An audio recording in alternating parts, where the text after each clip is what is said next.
Hey guys, this is part 6 of What If Naruto and Kurama Went Back in Time. Don't forget to like and subscribe for more what ifs. Naruto-chan, in love. The first day of academy was a truly bizarre experience for Naruto. All his friends and former new classmates were there, and they were so tiny. Naruto focused on that to keep from thinking about how completely, utterly different they were from the shinobi they would have had become in that other future. About how they no longer remembered all the times they would have had shared. About how they weren't the same people, might never become the same people. His would have been teammates were the worst. Sakura, with her ribbon, was a shy little thing that hid behind Ino. Would she ever get trained by Tsunade? Naruto couldn't bring himself to chase after her the way he had as a child, so would she ever look at him the same way? Would they then manage to build the same bond? Would they even be on the same team? Of course, the differences in Sakura were nothing compared to the differences in Sasuke. When Naruto was so lost in thought, not brooding, no matter what Kurama said, barely hiding the note of worry in his gruff voice that he tripped on his own 2 feet, Sasuke was the one who stopped, helped him back up and asked if he was okay with a smile. Naruto stared in shock.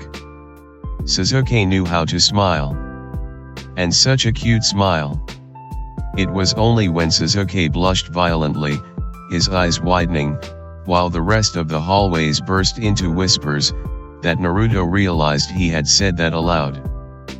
Naruto proceeded to cement the mistaken assumption that the Hokage-san had a huge crush on the Uchiha clan head's youngest by staring at Sasuke all through class and stalking him during lunch. Being that his stealth skills were still utterly abysmal, Naruto mostly just succeeded in making Sasuke incredibly uncomfortable. Or it might have been the killing intent Hinata was emitting. In any case, the moment class let out, Sasuke all but fled back to the Uchiha clan compound. What in the world is the matter? Mikoto wondered as Sasuke slammed the door shut and locked it tightly, before hurrying to the kitchen to hide behind the counter. "He's following me," Sasuke hissed, his eyes narrowing as he eyed the windows distrustfully. "I think I managed to lose him, but..." Beginning to get a little concerned, Mikoto wiped her hands on a towel and also glanced over all entrances with a practiced eye. "Who, Sasuke?" she asked. "A scary masked man." Sasuke shook his head. "A boy from my class," he muttered. Now in the safety of his home, he felt a little ridiculous admitting it. Mikoto opened her mouth to say something, only to pause, staring at one of the windows. "That boy, right there?" she finally asked, pointing. With a feeling of growing doom, Sasuke turned to look. A chubby, whiskered face was squished up against the glass. Sasuke screamed. It didn't end there. Once she heard the whole story, Mikoto had to bite back laughter and a smile. She cooed over Sasuke, with sympathy that was blatantly patronizing. And then she suggested he make friends with that orange weirdo. Sasuke felt distinctly betrayed. Worse yet, his efforts to avoid Naruto were completely fruitless. By the next day, Naruto had recovered his mental equilibrium enough to give up on the stalking and just plaster himself to Sasuke's side. Classes, lunch, after school, Naruto followed Sasuke everywhere loudly. The Hokage-san. "He could be useful, I suppose," Sasuke's father said reluctantly, his frown giving away his remembrance of Naruto's many pranks. But Fugaku's disapproval didn't stop Naruto from inviting himself back to the Uchiha district. During those times, the number of Umbu observing the clan increased to the point that they simply ran out of hiding places and even Sasuke began to notice their presence. Naruto noticed too, but he didn't understand the implications until Kurama explained them. And then he had a very unpleasant realization. It wasn't precisely that Naruto had forgotten about the Uchiha coup and massacre, it was just, well, Naruto had mostly dismissed the issue from his mind, assuming that it wouldn't be relevant with the whole his father being alive and Danzo being behind bars thing. But nope, it seemed problems ran too deep to be so easily resolved.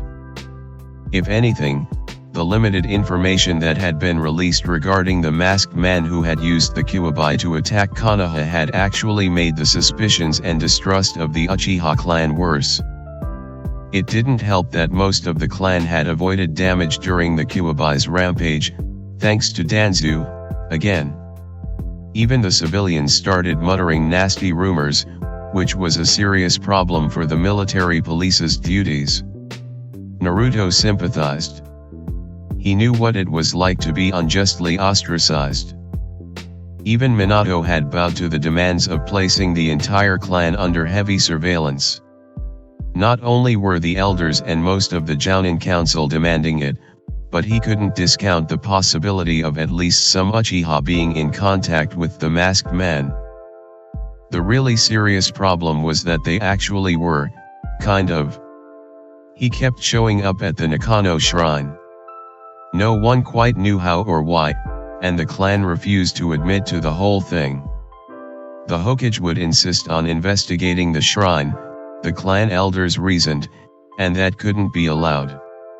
It was a sacred part of the clan's heritage. Even the Senju hadn't been allowed inside. The fact that they could do nothing about the Umbu, who were directly under the Hokage's command, only made the clan angrier. Old grudges and dissatisfaction rose up again, helpfully stirred up by Toby, and more of the clan began to contemplate something frankly stupid. More and more, the voices of reason that reminded everyone of one-man takedown of 1,000 nin invasion force from IWA were drowned out. It had been kept mostly under wraps and hidden from the general population, but Naruto became suddenly and unhappily aware of the situation. His solution was simple friendship. One day, Naruto simply stood up in the middle of class and declared, "We're having a study group at Sasuke's house." This was the first Sasuke heard of it. His protests were completely drowned out. "Sasuke-kun," most of the girls squeaked. "Are there gonna be snacks?" Chuji asked. "Yeah, are there?" Kiba wondered. "Sure." Naruto agreed, as if it was even his house. Hinata leveled an increasingly unsettling stare at the back of Sasuke's head. Nobody bothered asking his opinion of the matter. But most of the class showed up after school at the Uchiha district. Since this was an event masterminded by Naruto, it was naturally a complete fiasco that ended in half the Konoha clan heads having to come pick up their wayward spawn and apologize to the Uchiha for the disturbance and property damage. As reparation, Minato ordered the Umbu to help with the cleanup.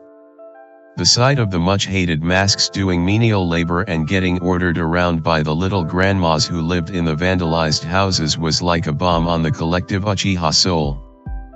Somehow, the study group became a weekly thing.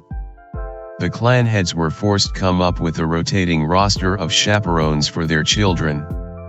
Mikoto served them tea with a smile and traded embarrassing child-rearing stories. The Akimichi became enamored with their senbei. A couple of Nara started using the rooftops to sleep on, enjoying the peace and quiet of being so far from the rest of the village. Fugaku found excuses to drop by, even if he didn't understand where it was coming from. He recognized the opportunity. Minato always took Naruto out for ramen afterwards, instead of punishing him. But it was all still incredibly annoying, and eventually Fugaku's impressive patience simply ran out. "Hokage-sama," he greeted shortly as he stalked up to Minato's desk. Please do something about your little monster of a son, he wanted to say, but trying to find some polite way of doing so made him hesitate. Minato looked up with a smile. Ah, Fugaku. Great timing. I just wanted to ask your advice about this matter. Yes, well. Fugaku found himself distracted. Being asked for advice by the Hokage was an honor, as only befitting the Uchiha clan, of course. But he also didn't trust Minato's beaming smile. This man definitely not as simple as he appeared, and underestimating him would be very foolish. But, it really was an honor. Thank you for your help. Your insight is greatly appreciated, Minato beamed, an hour later, as Fugaku prepared to depart. And, if I may say, it's wonderful to see the Uchiha becoming closer with the other clans. I believe that it's through close bonds that Konoha will become truly strong. He meant every word. Now, Fugaku was no stranger to using your son for political ends and the greater good. It was, to him, a perfectly logical thing to do. And that was how he came to the sudden realization false that Minato had planned the entire thing and instructed Naruto to act in that way. To build those bonds he so believed in among the next generation, with the unexpected benefit of bringing the current generation closer together. I hope you can stop by next week. I have several more things I'd like to discuss, Minato said. Very well, Fugaku agreed. Their Hokage was certainly brilliant and ruthless. But Fugaku was left with one nagging question: what were the pranks for? So, I think it's about time we did something with that masked guy, Shisui said casually one day. Itachi gave a slow blink and tilted his head. It's an Uchiha problem, so we Uchiha should deal with it, Shisui insisted. The elders might be wishy-washy about it, but he's an intruder. If they insist on not telling the Hokage about this, then it's up to us to take care of him quietly. It's per duty to the clan and the village. Itachi hummed thoughtfully. Things are finally getting better with the rest of village, Shisui continued, nodding to himself. I heard Yashiro's team got invited out for drinks. My team invited me to poker. Poker, with an Uchiha? We can't let this get ruined by some masked weirdo. Itachi nodded. Naturally, it didn't work out that smoothly. They did manage to catch the masked weirdo when he appeared out of nowhere again. But even with Itachi's genius and Shisui's shanshin, they couldn't quite keep up, though at least they managed to stay alive. The fact that the masked man was at least somewhat humoring them helped too. You have good eyes, he complimented them. You've got no right to be saying that, Shisui roared. It was like he was mocking them. Because of him, their clan had teetered on a razor's edge. Because of him, Konoha had almost gone the way of the bloody mist and their purges. How dare he? Was that eye even his? No, that didn't matter, because as far as Shisui was concerned, Kakashi was 100 times more worthy of the Sharingan. Enraged, Shisui darted in his signature flicker. The masked man stepped back, then deftly dodged a flurry of kunai from Itachi. There was the sound of a wire snapping. And suddenly a can of orange paint toppled onto the masked man. By intention or accident, Itachi had set off one of Naruto's leftover pranks. The paint can fell straight through the masked man and clanged against the ground he had phased out on instinct. But as he returned to tangibility, he reflexively looked down at the puddle of orange paint at his feet, lifting one foot to stare at the stained bottom of his sandal. It was just such a weird thing to have happened to you in the middle of a battle that even Toby couldn't stop himself. It was a costly moment of distraction. In that moment, Shisui managed to activate Kota Amatsukami. The problem was, Shisui had also acted on instinct. He hadn't actually considered what sort of order to give, so he ended up blurting out the first thing that came to mind. "Stop being such an asshole," Shisui ordered. He froze as he realized what he'd done. Shisui and the masked man stared at each other, stunned, for a moment, before the masked man tilted his head bemusedly, looked around, seemed to think for a moment, then turned on his heel and warped out. Just like that. After several long moments, Shisui and Itaki exchanged a blank look. "Oops," Shisui muttered. "I won't tell if you don't," Itaki assured him solemnly. "My Nara-chan? In love with Mikato's boy?" Kushina fretted.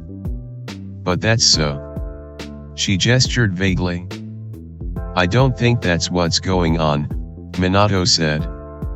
Admittedly, he didn't know exactly why Naruto had reacted like that, but he really didn't think it was what Kushina thought. Kushina shot him an incredibly flat look. "It's definitely love," she declared.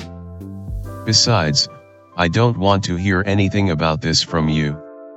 You were practically picking out houses and wedding decorations while still saying I was just a comrade." In retrospect, that had been very blind of him, Minato conceded. He had actually realized that Kushina was different from everyone else, but it had taken, a decade for him to figure out what kind of different she was to him. A decade, and a make-out session, initiated by Kushina. Jiraiya had been beyond disappointed. "I wanted Naru-chan to find a girl like me," Kushina continued her previous thoughts. "Isn't Naruto already like you himself?" Minato muttered. "But of course I'll support him no matter what," Kushina insisted. "He'll be happy to know that," Minato agreed. "After I test that Suzuki boy to see if he deserves our Naru-chan," Kushina concluded, fire in her eyes. So much for peace with the Uchiha. Well guys, I hope you all like this part. Be sure to check out the creator down in the description. Don't forget to like and subscribe for more what ifs like these. I'll see you guys in the next one.